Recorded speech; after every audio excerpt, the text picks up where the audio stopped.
Alright, greets peeps and welcome back to our no DLC Stellaris tutorial. It's time for us to look at the galaxy map and at the further exploration of the galaxy. So we're going to run this on quite fast. I've got a number of things that I want to talk about, but primarily I want to describe the galaxy view. On the galaxy view, we can see unexploited resources. Oh, there we go. Our first mining station has been built, and what we saw then is the unexploited minerals that were shown with a white number have now all got a green number, meaning all minerals in this system are being exploited correctly. We can see that we've still got a physics research to be exploited, and I think just one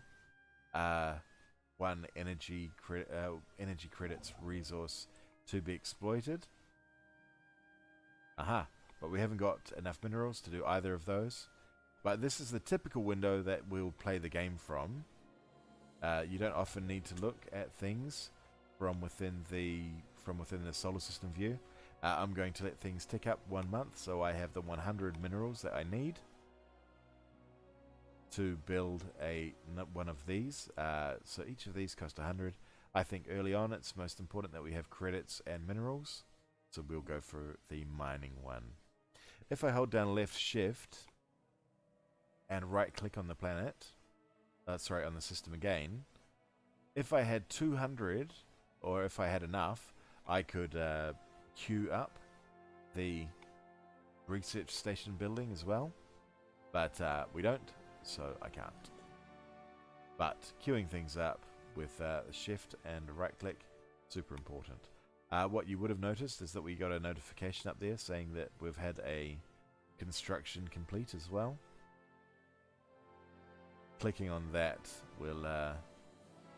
will drag us down into the system view and show us the place where the new construction was built. So let's do that now. Ah, no it didn't, I was wrong. Double clicking takes us to the ship that completed the construction, which is much more useful than going to the thing that was built. Right clicking on there, we can do another research station. Let's do that. What I want to point you to is that we can also witness our science ship doing its exploration. Okay, so this is one of the events that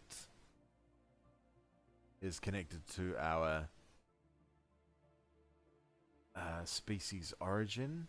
Was it the origin that gave us that we chose the gateway in our home system?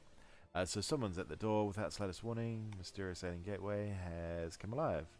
Energy surge pulsed out from the artifact, and glowing vibrating orb filled the center. This remnant of a former civilization may not be as dormant as thought. Hoorah!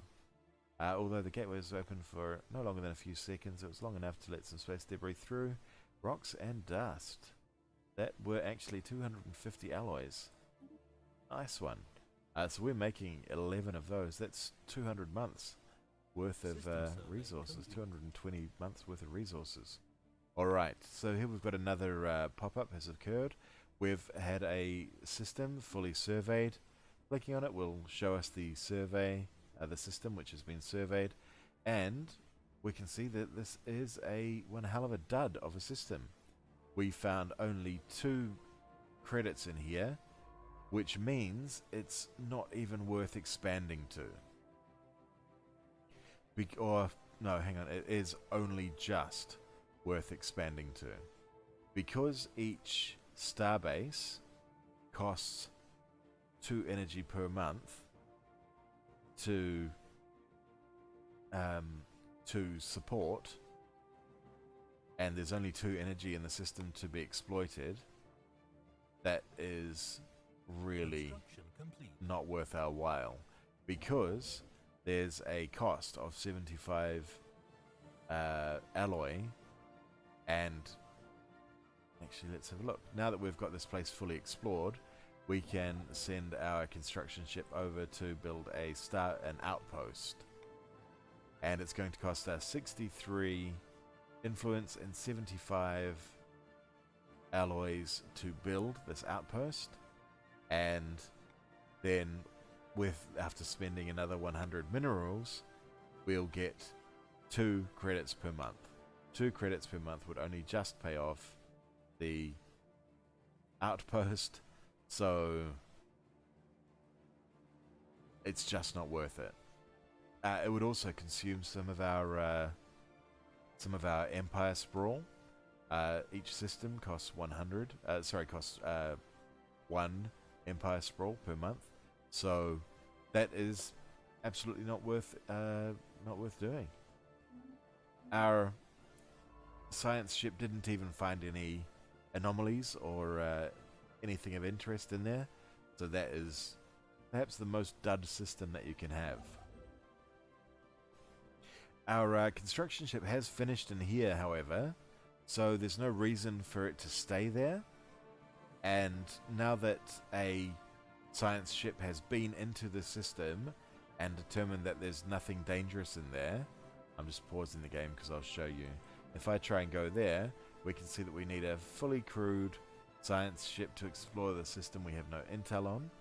So that even if I turn evasive off, I can't go to that system with either my construction ships or my military ships. We need a science ship to go there first, to at least have gone into the system to explore it. That's what the explore term means when we right click on a system. Explore means that it enters and checks for bad guys, and there's no bad guys, so it's okay. And once it's been explored, then we can move there. But until it's been explored, we can't. So we're going to send our construction ship over here and have him, when you send your ship to a system without specifying it a job to do. Wow, I thought that crashed for a second. The ship will go to the center of the system being the star. And the star is where we are going to build our outpost once we do that.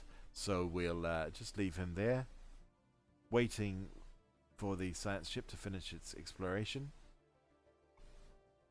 Again, we've got a fairly dud system here so far. Oh no, okay, now it's worthwhile. So this system has 3 trade value.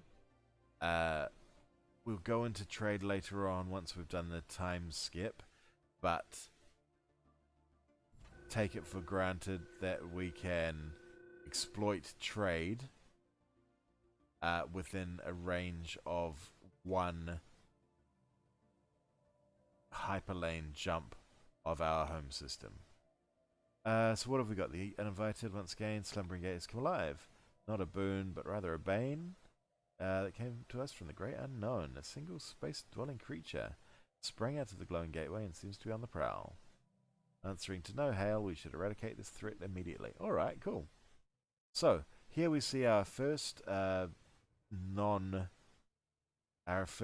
alien life form. I can barely see that because it's so bright in here. But some sort of weird space amoeba with little flagella hanging off it. And it has a military power of 43. We have a look at our Navy. We can see that we've got a military power of 121. So we're likely going to be able to kill this thing without too much trouble. So we're not going to bother assigning a leader. A leader would cost... in fact, let's have a look at this. We have a look in the Admirals? Yeah, sure. Okay, here's a guy. Your Admirals have different traits, as do your scientists. And there's certain good ones and certain bad ones. Sorry, certain good ones, like this, where they fire faster and they move quicker. And average ones like this, which makes them stronger and makes them do more damage, but also makes them more likely to be unable to escape from a fight if things go badly. So it has reasons why it's okay, but it's not great. I'd choose that in some circumstances, depending on what I was doing. And then traits which just aren't very good at all, such as that. So we're going to choose this one. Going to make him faster and shoot better. And then we're going to right-click, having selected our military fleet. Right-click on this thing, and it's going to come and attack our buddy. If I click on him, actually we can see some ship details. Cool. So where our ships, when we click on the ship details, show us all of the stuff that we have on our ships. In fact, I haven't gone into ships yet, I don't think, have I? No, I haven't, and I'm going to wait until a bit later. But be it known that clicking on your ships and clicking in here shows details about the strength of them, the armor, the shields, speed, evasion, damage, and rank. Similar things can be seen clicking on some enemies. Usually, if you try and click on here, or often when you click on here, it will say no detail is known on this type of ship. But for this guy, we can see that it has a bio drive. Its bio drive is its little wiggly tail. Small space organism, teal class space thing. Gateway vermin, cool. And he's got amoeba weapons. And he's got a regenerative hull. And he does those sorts of things. So we're going to have a fun time fighting him, actually. He's got a lot more armor than our ships do. We'll keep him tagged, because this is kind of interesting. Someone's gone up a level. We got a warning about that. We also got a hostile fleet present warning. So I haven't been keeping my eyes to the heavens, and I've missed these important things. I should mention that leader gaining a level gave him a boost to his base stats. So where our admirals have a skill level effect of ship fire rate, our scientist, and it's this guy going up levels because he's out exploring things, and he's got that bonus to gain experience more quickly. We can see that he's now got a survey speed of +20 where it was +10, a research speed of +4 where it was +2, and an archaeology skill of +2 where it was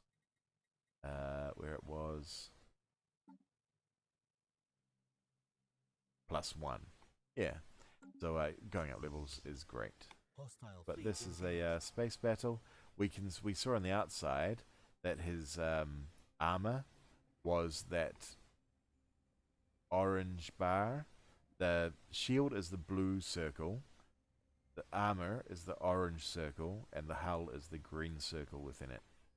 So we can see that we belted through his armor quite quickly, more quickly than I thought, and now we're blowing up his hull, and he's now gone. The fleet combat summation shows us that we lost none of our 3 ships, that the Gateway Vermin lost one of his 1 ships, and it shows us details on how effective our weapons were in the fight. Oh, that's interesting. Okay, so we've got space debris. Now this is our first situation log entry. I was hoping that our science ship would give it to us, but yeah, okay, cool. We've got one of those. Oh, and I've missed a tradition as well. This is not as concise as I was hoping it would be. We've had all sorts of stray things happen. That's what happens in games. Whenever a fleet has finished a fight, if you've got no reason not to, it pays to repair them. Sometimes if you're in the middle of a war, you may need to keep them out and getting damaged, in which case you can transfer ships off and go send them away to repair separately. But in this case, we're just going to press the repair fleet button. It's going to return to its home base where we want it parked anyway, because they're cheaper when they're parked at their home base, thanks to the crew quarters. So we'll send it, we'll press that button, it will go to the closest star base for repairs, and that closest star base has the crew quarters, which will make them cheaper. Anyways,